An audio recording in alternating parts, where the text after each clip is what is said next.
Kakalipat ko lang ng tirahan, ilang linggo na ang nakalipas matapos tumira buong buhay ko kasama ang mga magulang ko.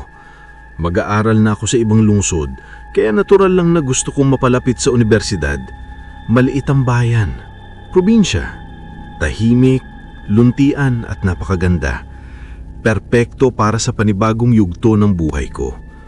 May ilang apartment sa mga palapag sa itaas ko. Sa pagkakaalam ko, 4 na palapag lahat, hindi kasama ang akin na nasa pinakailalim. Iisa lang ang pangunahing pasukan namin at palaging bukas ang pinto. Kaya literal na kahit sino pwedeng pumasok anumang oras. Hindi talaga ako komportable doon, pero ayos lang hanggang makatapos lang ako at mahipasa ang bawat semestre. Pagpasok mo, makikita agad sa kaliwa ang mga mailbox ng mga nakatira rito. May nakadikit na apelyido bawat isa. Sa gitna ay ang hagdang paakyat sa mga palapag sa itaas. Mayroon ding lumang elevator, hindi na ginagamit dahil sira na daw. Hindi ako sigurado kung talagang sira, pero may pulang tape na nakabuo ng letrang X sa bakal na pinto nito. Mukhang kung sino man ang naglagay noon ay hindi profesional, parang batang nasa unang baitang ang gumawa. Hindi ko rin alam kung maaayos pa iyon balang araw. Pero wala rin naman akong pakialam dahil nasa harap mismo ng mga mailbox ang pintuan ng unit ko, sa kanang bahagi kapag pumasok ka ng gusali. May isa pang pinto sa ilalim ng hagdan, siguro basement. Pero wala akong interes doon. Umuuwi lang naman ako para matulog. May berdeng bisikleta na nakatayo sa harap ng pintong iyon. Kalawangin, mukhang ilang dekada nang hindi ginagamit. Araw-araw, nasa universidad ako kasama mga bagong kaibigan. Nag-aaral, nagkakape, minsan tsaa. Karaniwan, tuwing linggo lang ako nasa bahay para manood ng pelikula o maglaro ng video games. Pero gabi-gabi, may naririnig akong kakaibang ingay. Parang may naglilipat na mga gamit. Parang may nagre-redecorate ng kwarto. Karaniwan, 8:00 ng gabi ako humihiga. Nag-i-scroll sa cellphone ng 1 o 2 oras bago ito ilapag sa side table. Sa kwarto ko, nasa kaliwang sulok ang kama, nakaharap ang paa ko sa pinto. Nakasandal ang ulo at kanang bahagi ko sa mga pader. Nasa kanan ko ang banyo, may pader sa pagitan. 9:00 na ng gabi ngayon, nagdo-doom scroll ako sa kung ano-anong social media nang marinig ko na naman ang ingay. Gaya ng gabi-gabi. Mahina pero ramdam, nanginginig ang mga pader. Nakakairita. Ilang gabi na akong gumagamit ng earplugs para sa ingay. Sinubukang matulog ng mas maaga, nagsuot ng headphones at nagpatugtog ng musika. Wala. Ang vibration ay napakalalim ng tunog, tumatagos sa lahat. Kahit anong gawin ko, naririnig ko pa rin. Gabi-gabi, hindi ako makatulog, pabalik-balik sa kama. Tinitikigan ng kisame at mga pader. Tuwing ipipikit ko ang mata ko, mas lumalakas ang ingay. Pagod na ako. Galit. Gusto ko nang umiyak. Pakiramdam ko wala akong magawa. At sa sandaling muntik na akong makatulog, tumunog ang alarm ko. 6:00 ng umaga. Napabuntong hininga ko, sinundan ng mahinang ungol. Hindi ko mapaniwalaan na buong gabi akong hindi nakapagpahinga. Pagod, iritable at mainitin ang ulo ko. Gusto kong magtimpla ng kape pero natumba ang supot ng coffee beans at kumalat sa buong sahig ng kusina. Yumuko ako para pulutin pero nang tumayo ako, tumama ang ulo ko sa isang drawer. Isa pang buntong hininga. Ay, bulong ko.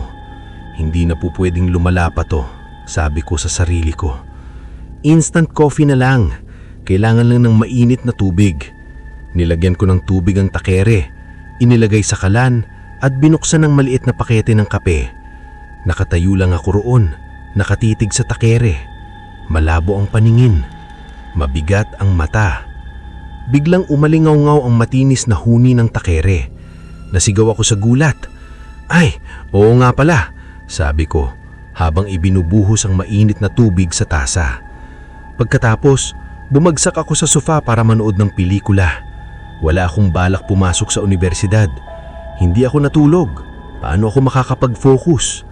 Ilang minuto pa lang nakatulog na ako. Nagising ako sa malakas na pagyanig. Umupo ako agad, hingal na hingal. Halos lumabas ang puso ko habang binuksan ko ang flashlight ng cellphone.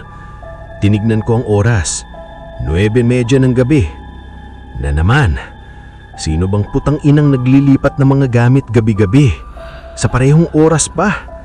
At ganito ba talaga ako katagal na tulog? Ibinuhos ko ang malamig na kape sa lababo. Napansin ko na may mga gamit na natumba. Nakakunot ang noo ko habang inaayos ito. Pumasok ako sa kwarto. Pagpasok ko, biglang sumakit ng matalimang paa ko. Napaupo ako sa sahig, hawak ang paa.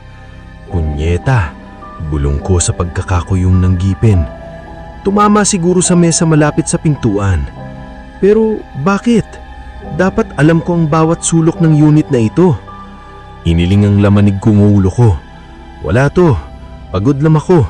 Sira na ang tulog ko. Humiga ako sa kama. Hinila ang kumot hanggang baba. Nakatitig sa kisame. Habang tumatagal, may mali. Hindi dapat ganito. Hindi ko lang kisame ang nakikita. Kita ko rin ang sulok lang kahoy kong aparador. Parang inilapit ito sa kama. Napansin ko rin, wala nang ingay. Tinignan ko ang cellphone. 10:15 na ng gabi. Kakaiba. Unang beses na maagang tumigil. Iniling ko rin ang ulo ko. Guni-guni lang. Mabilis akong nakatulog. Kinabukasan, tumunog ang alarm ng 6:00. Bumangon, naghilamos, nag-ayos para pumasok, kinuha ang bag, sapatos, jacket, susi. Bago sumakay ng jeep, sinilip ko muna ang mailbox. Napansin ko ang berdeng bisikleta.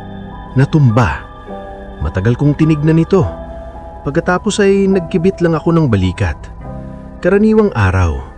Umalis, pumasok, umuwi.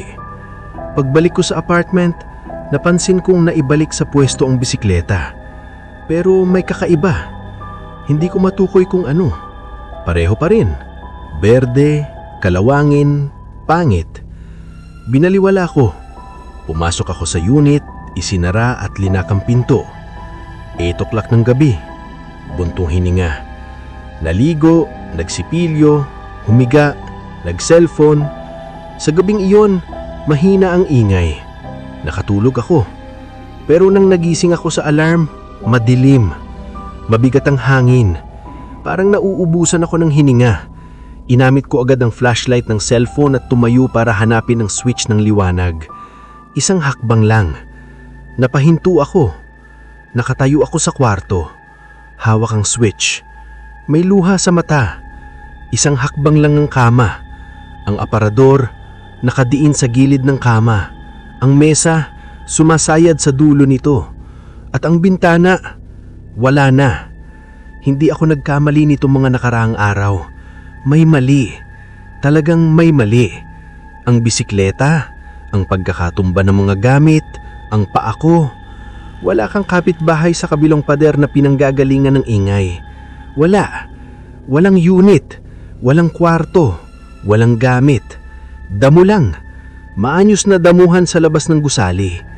Ang mga pader ang gumagalaw gabi-gabi. At ngayong gabi, kinulong nila ako. Maliit na ang kwarto.